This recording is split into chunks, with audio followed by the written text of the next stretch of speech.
बिस्मिल्लाहिर्रहमानिर्रहीम, अस्सलाम वालेकुम। आज का लेक्चर जो हमारे पास है, इस लेक्चर में हमने क्या करना है, पिछले डेटाबेस को स्टडी करना है। इससे पहले मैं आपको पिछले लेक्चर के बारे में थोड़ा बताता चलूँ कि पिछले लेक्चर में हमने क्या देखा था। पिछले लेक्चर के अभी तक हमने क्या पढ़ा, डाटा क्या होता है, इंफॉर्मेशन क्या होता है। उसके बाद हमने पढ़ा कि ये हमारे पास फाइल, सबसे पहले क्या होता है, करैक्टर होता है। करैक्टर के बाद क्या बनते हैं, हमारे पास फील्ड बनती है। फील्ड के बाद रिकॉर्ड बनता है। रिकॉर्ड के बाद फाइल्स तैयार होती हैं। तो फाइल सिस्टम एक बहुत पुराना सिस्टम है हमारे पास, ट्रांजिशनल सिस्टम है। अगर हम शॉर्ट सिलेबस की बात करें, जो आजकल गवर्नमेंट की तरफ से आया हुआ है, हमारे पास गवर्नमेंट की तरफ से जो है, उसमें file transitional file system topic include नहीं है। तो उसको मैं थोड़ा सा एक्सप्लेन कर दूँ, क्योंकि उसको अगर एक्सप्लेन ना किया गया तो डेटाबेस की इंपॉर्टेंस का पता नहीं चल रहा आप लोगों को। अच्छा, तो सबसे पहले हमारे पास क्या होता थी, बात खत्म हुई है फाइल्स के ऊपर। फाइल सिस्टम क्या होता है। फाइल सिस्टम में हमने क्या करना होता है, हर डिपार्टमेंट, हर एक की क्या करनी होती है, अलग अलग फाइल बनानी होती है। उस फाइल को हम फिर यूज़ करते हैं। फाइल्स हमारा सारा सिस्टम चलाती हैं। आमतौर पे हमारे अदारों के अंदर, एजुकेशन डिपार्टमेंट के अंदर, या अगर हम बात करें हमारे नागरा सिस्टम में पहले की बात करें, अब तो कंप्यूटराइज हो गया सारा काम। तो सारे पहले काम क्या थे, ये सारे फाइल सिस्टम थे। तो फाइल सिस्टम क्या होता था कि एक चीज़, एक डिपार्टमेंट के एक काम की फाइल तैयार की जाती थी। उसके ऊपर नाम लिख दिया जाता था कि ये इस काम के लिए फाइल है, ठीक है। उसमें डिफरेंट कलेक्शन ऑफ रिकॉर्ड्स होते थे, डिफरेंट चीज़ें होती थी जिसमें हमने सेव करके रखी होती थी। तो ये सारा फाइल सिस्टम था। अब इस फाइल सिस्टम के कुछ हमारे पास बहुत ज़्यादा प्रॉब्लम्स आना शुरू हो गए, जिसकी वजह से फिर हमें क्या करना पड़ा, इसको स्किप करना पड़ा फाइल सिस्टम को। या अभी भी हम पाकिस्तानी सिस्टम के अंदर ये बड़ा ज़्यादा यूज़ होता है फाइल सिस्टम, लेकिन हर एजुकेशन डिपार्टमेंट सोच रहा है, हर कोई सोच रहा है कि हमारा काम क्या हो जाए, सारा का सारा कंप्यूटराइज हो जाए, ठीक है। तो कंप्यूटराइज का मतलब क्या है कि वो अगर कंप्यूटराइज भी हो जाए तो उसमें भी फाइल सिस्टम होता है, लेकिन कंप्यूटराइज में एक फाइल सिस्टम अलग से होता है, वो आसान होता है। उसके बाद उससे भी बेहतर क्या होता है, आपके पास फाइल सिस्टम आ जाता है। अगर आपने फाइल सिस्टम को स्किप करके डेटाबेस वाले सिस्टम में आ गए तो वो उससे ज़्यादा अच्छा होता है। बात कर लेते हैं सर पहले फाइल सिस्टम के ऊपर कि फाइल सिस्टम के प्रॉब्लम्स क्या थे जिसकी वजह से डेटाबेस को बनाया गया। सबसे पहले बड़ा इशू ये था कि आप डाटा को चेंज करना चाहते थे। फर्स्ट करो जी, एक फाइल में आप लोगों ने एक बच्चे का नाम लिखा हुआ है, वो जी मोहम्मद अहमद है, ठीक है। अब कुछ दिन बाद आपको पता चलता है कि इसका नाम अहमद अली था। तो अभी आपने कितनी फाइलें बनाई जी, आपके अकाउंट ऑफिस में भी उस बच्चे का रिकॉर्ड है। उसके बाद जी आप लोगों का प्रिंसिपल साहब के पास अलग से रिकॉर्ड गया हुआ है। उसके बाद क्लास इंचार्ज के पास अलग से रिकॉर्ड है। तो हर बंदे के पास क्या है, आपके नाम है। तो अब जब आपको नाम चेंज करना होगा तो हर बंदे को क्या करना पड़ेगा, बताना पड़ेगा, अलग से बताना पड़ेगा कि ये इसका नाम चेंज कर दिया गया है। तो एक तो ये था कि अगर एक जगह चेंज करनी होता था तो क्या करना पड़ता था, डिफरेंट जगह पर भी जाकर उसको अलग अलग चेंज करना पड़ता था। उसके बाद क्या है, इसमें फाइल शेयरिंग में एक बहुत डिफिकल्ट काम होता था। अगर फर्स्ट करो जी, एक डिपार्टमेंट में एक फ़ाइल की ज़रूरत है, तो वो दूसरा डिपार्टमेंट भी कहता है कि इसी तरह की फ़ाइल मुझे भी चाहिए। तो वो क्या करेंगे, शेयर नहीं कर सकते उस फाइल को, या तो वो रखेगा या वो रखेगा। या फिर इसका एक और हाल है कि उस फाइल पर कॉपीज करवाई जाएंगी, उस फाइल को अलग से कॉपी बना कर दिया जाएगा। इस तरह शेयर हो सकती है, वैसे सिंगल एक चीज़ शेयर नहीं हो सकती।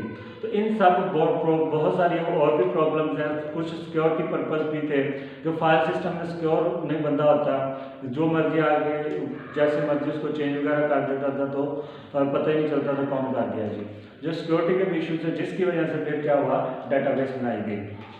एक तो इस इशू से, एक हमने पढ़ा हुआ है फाइल्स, कलेक्शन ऑफ रिकॉर्ड। पहले क्या, collection of field is called record और collection of record is called files. अब वो फाइल्स को क्या करें, एक और नाम दिया था हमने, डाटा सेट्स।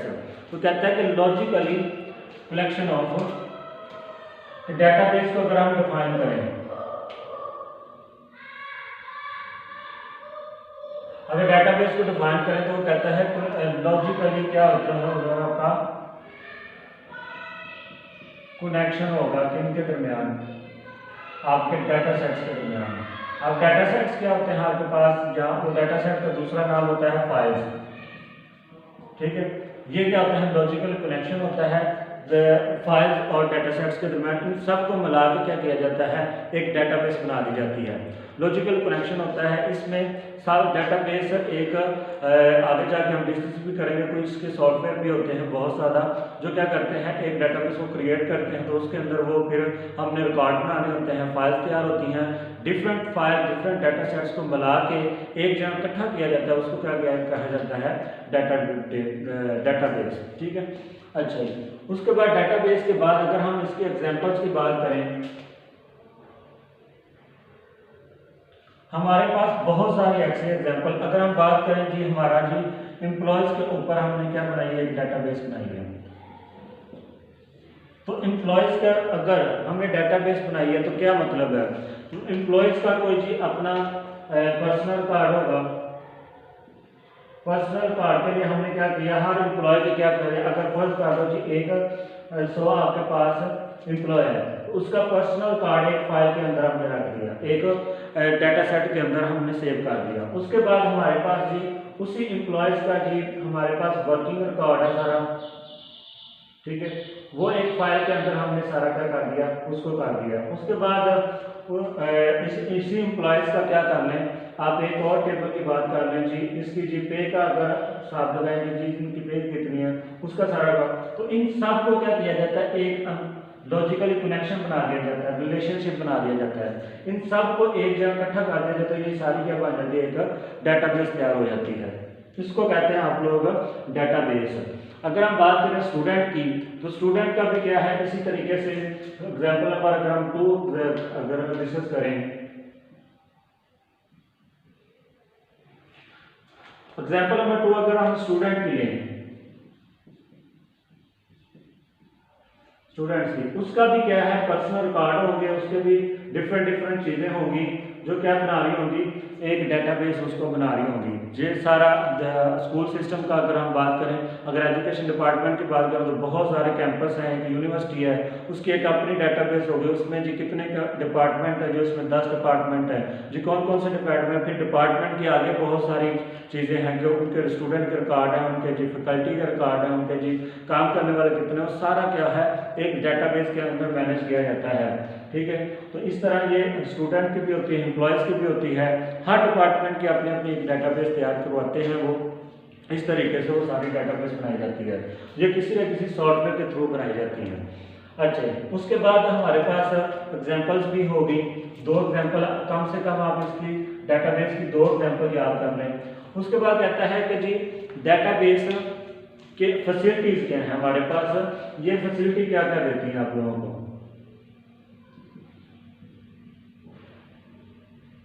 फैसिलिटीज क्या देती हैं डेटाबेस, आपको एक लफ्ज याद रखते हैं इधर आप CRUD के नाम से,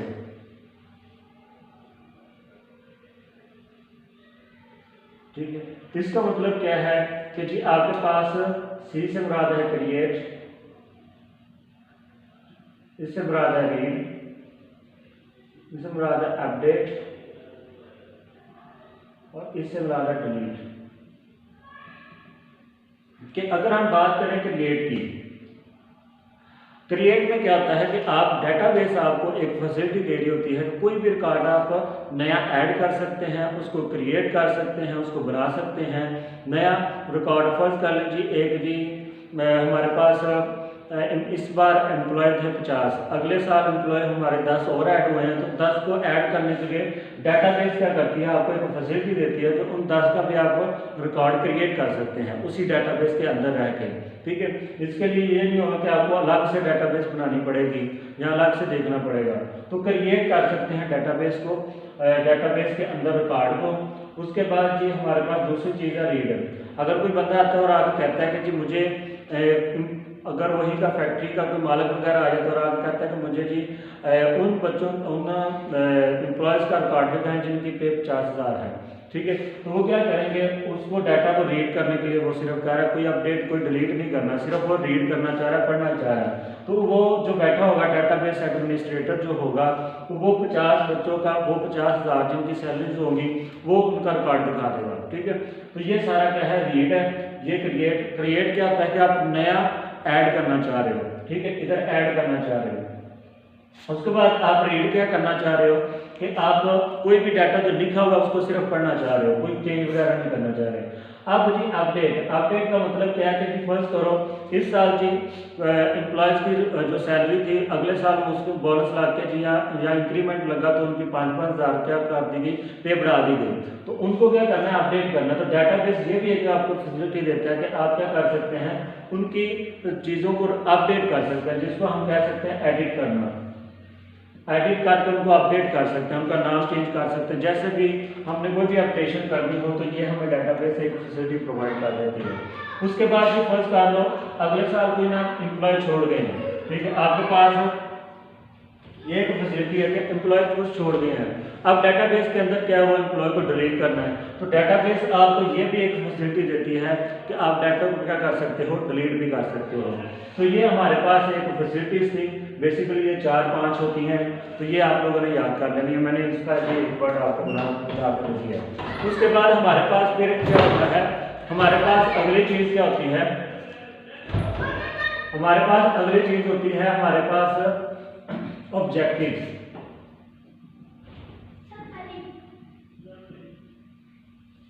जी ऑब्जेक्टिव्स क्या होते हैं हमारे पास, इस डाटाबेस के ऑब्जेक्टिव मतलब बनाने का मकसद क्या था। सबसे पहले जो इसका ऑब्जेक्टिव होता है वो क्या है हमारे पास, डाटा इंटीग्रेशन।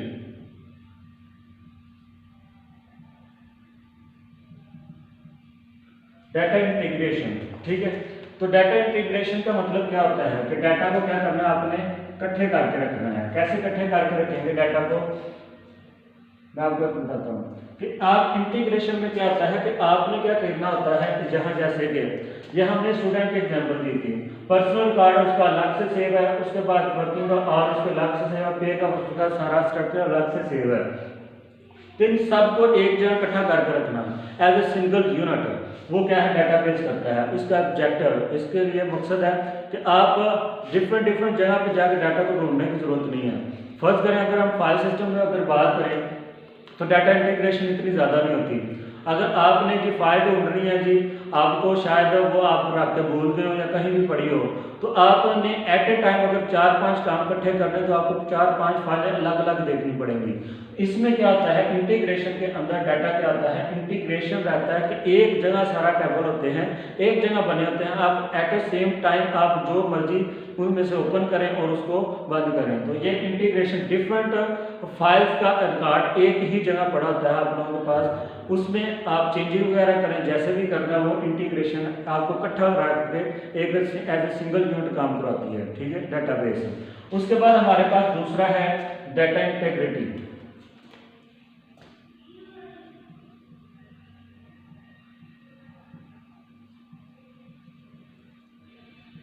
डाटा इंटेग्रिटी क्या होता है हमारे पास,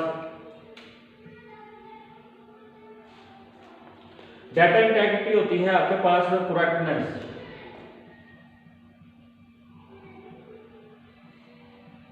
कि आपका डाटा कितना करेक्ट है, कितनी चीज। अगर जब हम डाटाबेस बना रहे होते हो तो डाटाबेस उसी वक्त वो बता देता है कि ये वाला डाटा आपका इनवैलिड है, ये आपका सेव नहीं हो सकता। जैसे कि अगर मैं कहूँ कि जी हमारे सेल फोन है, मोबाइल फोन है, उसमें ABC टाइप डाटा नहीं आता, अल्फाबेटिक डाटा नहीं आता, तो उसी वक्त वो क्या करेगी डाटाबेस, उसी वक्त इसको एरर देना शुरू कर देगी कि आपने इसका नंबर्स रखे हैं, नंबर्स में हमारे पास अल्फाबेटिक डाटा नहीं होता, ABC नहीं आ सकते, तो उसी वक्त वो करेक्ट कर देगा उसको। तो डाटा इंटेग्रिटी ये क्या है, इसका डाटाबेस का एक ऑब्जेक्टिव ये भी है कि ये डाटा इंटेग्रेट रखता है, कि उसको करेक्ट फॉर्म में रखता है, अपडेट फॉर्म में रखता है, तो वो चेंज वगैरह करना हो तो बाद में हम कर सकते हैं, लेकिन कहते हैं कि करेक्ट फॉर्म में जो डाटा होगा वो ये डाटाबेस रखेगी, ठीक है। उसके बाद तीसरा हमारे पास है डाटा इंडिपेंडेंस।